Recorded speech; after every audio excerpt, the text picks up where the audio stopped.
अस्सलाम वालेकुम नाज़रीन, FSID न्यूज में आपका इस्तकबाल है। मैं मोहम्मद फारूक। पढ़ते हैं आज की ताज़ा खबर। SS dental care multi speciality and implant centre doctor Salim Malik की जानिब से रोजाना फ्री चेकअप। टाइमिंग सुबह 11 बजे से रात 8 बजे तक। Sunday also open. यहाँ पर implant with teeth in 3 days, laser treatment, Hollywood smile design, flexible denture व दीगर ट्रीटमेंट किए जाते हैं। SS dental care, clock tower beside Rahmat Masjid, HR complex, first floor, SBI main branch road, Mahbub Nagar. कल तक कांग्रेस पार्टी के उम्मीदवारों का ऐलान किया जाएगा। महबूब नगर कांग्रेस पार्टी दफ्तर में मुनक़दा मीडिया इजलास से DCC सदर संजीव मुदिराज ने खिताब करते हुए कहा कि महबूब नगर के 7 डिवीजन के उम्मीदवारों की फहरिस्त तकरीबन बनाई गई है। महबूब नगर रुकनी असेंबली NM श्रीनिवास रेड्डी की सदारत में आज या कल कांग्रेस के अहम कायदीन का इजलास मुनक़द किया जा रहा है। इस इजलास में राय मशवरे के बाद उम्मीदवारों का ऐलान किया जाएगा।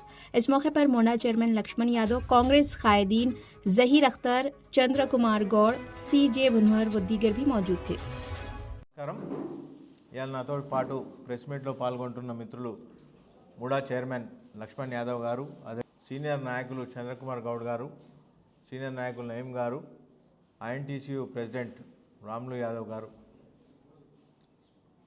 మీ అందరికీ తెలుసు, మున్సిపల్ ఎన్నికలు నోటిఫికేషన్ రావడం జరిగింది. ఇవాళ నుంచి మున్సిపాలిటీలో నామినేషన్స్ వేయడం ప్రక్రియ కూడా స్టార్ట్ అయిపోయింది. ఇలా కాంగ్రెస్ పార్టీ తరఫున దాదాపు అన్ని వార్డులకు అభ్యర్థులను ఖరారు అంటే లిస్ట్ అంతా కూడా మేమంతా కూడా ఫైనలైజ్ చేసినాము. ఇంకా కొంచెం కమిటీ ఒకసారి కూర్చున్న తర్వాత మొత్తం కూడా ఫైనలైజ్ అయ్యే అవకాశం ఉంది. కాబట్టి ఇవాళ సాయంత్రం అన్నా లేకపోతే రేపు పొద్దుటి వరకు కూడా ఎమ్మెల్యే గారి ఆధ్వర్యంలో ఒక కమిటీ ఉంటుంది. ఆ కమిటీలో మేమంతా కూడా కూర్చొని ఈ అభ్యర్థులను ఫైనల్ చేయడం జరుగుతుంది. ఇలా కాంగ్రెస్ పార్టీకి చాలా తీవ్రమైన పోటీ ఉంది. ఇక్కడ చాలామంది ఆశావాదులు ఇలా కాంగ్రెస్ పార్టీ టికెట్ కావాలని చెప్పి ఇలా కోరుతున్నారు. ప్రజల్లో కూడా మంచి ఆదరణ ఉంది కాంగ్రెస్ పార్టీకి.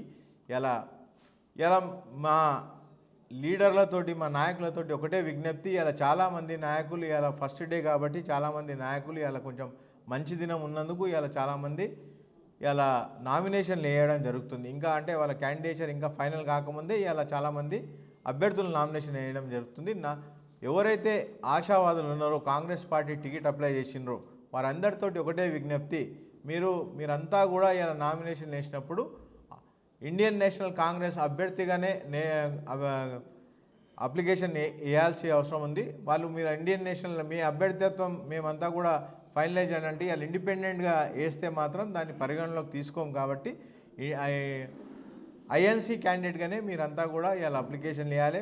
మీరంతా కూడా ఏది ఏమైనా కూడా మనమంతా కూడా ఏవైతే అభ్యర్థికి డిసైడ్ చేస్తామో వారంతా కూడా డిసిప్లిన్ ఉండి మాకందరికీ కూడా సహాయ సహకారం అందరూ కూడా అందించాలి. ఎవరైతే క్యాండిడేట్ సెలెక్ట్ కాడో వారంతా కూడా మాకు సహకరించి, ఎవరైతే క్యాండిడేట్ సెలెక్ట్ అవుతాడో వారికి మనమందరం కూడా సహకరించి పనిచేయాల్సిన అవసరం ఉంది. 75 సంవత్సరాల తర్వాత మనకు కార్పొరేషన్ ఇలా అవకాశం దక్కి మన మహబూబ్నగర్ కార్పొరేషన్ కావడం జరిగింది. ఆ కార్పొరేషన్ని ఇలా మంచి అభివృద్ధి చేసుకోవడానికి మనకు మంచి నాయకత్వం ఇవాళ మన రాష్ట్ర నాయకత్వం కానీ మన జిల్లా నాయకత్వం కానీ ఇలా మన ఉంది. కాబట్టి మనమంతా ప్రజలంతా కూడా సహాయ సహకారాలు అందించాలి. మాకు తప్పకుండా మీరంతా సాయం చేసి మన మహబూబ్నగర్ పట్టణాన్ని ఒక గొప్పగా అభివృద్ధి చేసుకుందామని చెప్పి కూడా మీ అందరితోటి విజ్ఞప్తి చేస్తున్నాం. ఇక మహబూబ్నగర్ కార్పొరేషన్ పరిధిలోని కొన్ని డివిజన్లలో బాగా బలం ప్రాబల్యం ఉన్నటువంటి అభ్యర్థులు కాకుండా డమ్మీ అభ్యర్థులకు ఇస్తున్నటువంటి పరిస్థితి ఉందని చెప్పి గుసగుసలు వినిపిస్తున్నాయి. దీని పట్ల ఇంతవరకు మీకు లిస్టే రాలి, మీరు అనవసరంగా ఏదో ఊహాగానాలు పట్టుకొని మీరు చెప్తే ఒకసారి లిస్ట్ వచ్చినాక చూడండి. మా లిస్ట్ వచ్చిన తర్వాత మీరే ఆశ్చర్యపోతారు ఇంత పర్ఫెక్ట్గా లిస్ట్ ఎట్లా వచ్చిందని చెప్పేసి. అన్నీ అంటే ఏదైనా కూడా ఇప్పుడు ఆల్రెడీ రిజర్వేషన్స్ అంటూ ఖరారు అయిపోయినాయి. ఇప్పుడు ఆ అభ్యర్థులనంతా కూడా ముఖ్యంగా ఎవరైతే కాంగ్రెస్ పార్టీలో ఉన్నారో, కాంగ్రెస్ పార్టీకి పనిచేస్తున్నారో, కాంగ్రెస్ పార్టీ పైన ఆధారపడి ఉన్నారో, కాంగ్రెస్ పార్టీకి విధేయులుగా ఉన్నారో వారిని ఫస్ట్ మేము ప్రిఫరెన్స్ తీసుకుంటాం. వాళ్ళకు మా కార్యకర్తలకు ఫస్ట్ ప్రిఫరెన్స్ ఇస్తాం. తర్వాత కొత్తగా వచ్చిన వాళ్ళు ఎవరైతే మా పార్టీని నమ్ముకొని వచ్చినారో వాళ్ళకు కూడా మేమంతా కూడా వాళ్ళని కూడా అకామిడేట్ చేయడానికి పూర్తిగా ప్రయత్నిస్తాం. దాదాపు 292 అప్లికేషన్స్ వచ్చినాయి 60 డివిజన్లకు. అంటే 1:5, 1:6 రేషియో ఉంది ఇప్పుడు మొత్తం. సర్వేలు అంతా నిర్వహించినాం. అంత ఆల్మోస్ట్ ఆల్ క్యాండిడేట్స్ను కూడా 1 to 3 ప్రాబబుల్స్ క్యాండిడేట్ను కూడా ఫైనలైజ్ చేసినాం. ఆ క్యాస్ట్ ఈక్వేషన్స్ అవన్నీ చూసుకొని ఆ 1 to 3లోనే మేము టిక్ చేసి రేపు కాంగ్రెస్ పార్టీ 2 సర్వేలు నిర్వహించారని అంటుంది. 2 కాదు 4 సర్వేలు చేశారు. అంటే లేదా రెండు గ్రూపులు అంటే ఎమ్మెల్యే గ్రూప్ ఒకటి మిగతా గ్రూప్ ఒకటి అని చెప్పేసి కూడా గ్రూపులు ఏం లేవు. గ్రూపులు కాంగ్రెస్ పార్టీ ఒకటే గ్రూపు. కాంగ్రెస్ పార్టీ అధిష్టానమే ఒక గ్రూప్ అంతే తప్పితే దానికి గ్రూపులు అంటూ ఏమి ఉండవు. ఇక్కడ ఎమ్మెల్యే గ్రూపు ఇంకొకరిది ఒక గ్రూపు ఇంకొకరిది ఒక గ్రూప్ ఉండదు. అసలు ఏమన్నా మీ ముందుకు వస్తే మాకు చూపెట్టండి ఏమన్నా వస్తే.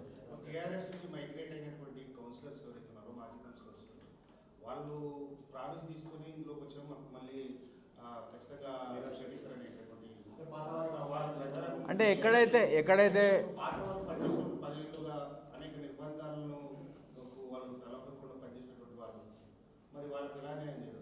ఇప్పుడు ఎక్కడైతే మా కాంగ్రెస్ పార్టీ అభ్యర్థులు ఎవరు లేరో, మా కాంగ్రెస్ పార్టీ నాయకులు లేరో, అక్కడ ఎవరైతే ఇంతకుముందు టీఆర్ఎస్ నుంచి వచ్చి వాళ్ళు మా పార్టీని నమ్ముకొని వచ్చిన వాళ్ళకు కూడా వీలైనంత వరకు అందరికీ కూడా న్యాయం చేయడానికి చేస్తాం. మా కార్యకర్తలకు కూడా న్యాయమే చేస్తాం.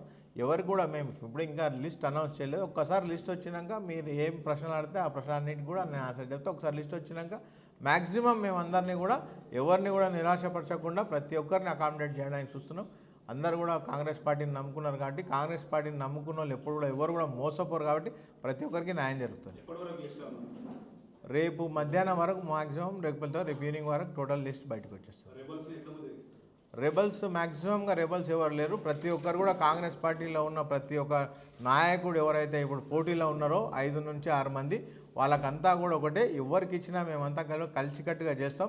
మా ఏకైక ధ్యేయం మహబూబ్నగర్ కార్పొరేషన్ అయింది. ఆ కార్పొరేషన్ను డెవలప్ చేసుకోవాలి, కాంగ్రెస్ పార్టీని బలపరచాలని చెప్పి ప్రతి ఒక్కరు కూడా మాట్లాడుతున్నారు. కాబట్టి రెబల్స్ ఎక్కువగా ఉండకపోవచ్చు. ఎవరన్నా ఒక 2-3 రెబల్స్ ఉంటే కూడా వారిని మేము సంజాయించి వారికి వేరే తగిన పోస్టు మేము వారికి గవర్నమెంట్లో తగిన స్థానాన్ని కల్పిస్తాం. మేమంతా కూడా గెలుపు కానీ ఏ గ్రూపులు లేవు, కాంగ్రెస్ పార్టీ గ్రూపే.